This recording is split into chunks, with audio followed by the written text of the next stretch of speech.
This is the final video to solve intermittent 15-second connection delays in PostgreSQL on AWS EC2. Because I also faced the same issue and tested lots of ways, but finally found multiple methods to solve these frustrating connection delays, and I am going to share them with you. First, adjusting TCP keep alive settings is crucial because default operating system parameters often close idle connections prematurely.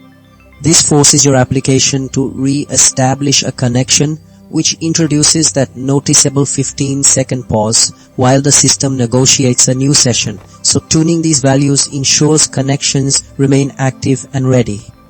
Second, reviewing your AWS security group and network ACL rules is essential because even minor misconfigurations can cause packets to be dropped or delayed after the initial handshake, leading to connection retries and the observed latency.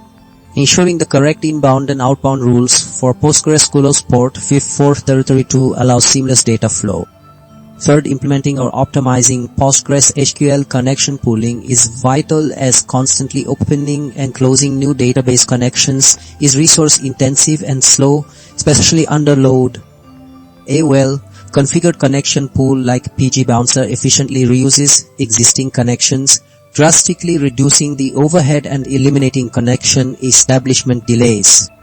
Finally, monitoring EC2 instance resource utilization is paramount because an undersized instance experiencing high CPU, memory, or network I/O will struggle to process new connections or database queries promptly. This resource contention directly translates into the observed delays as the system queues requests, waiting for available capacity.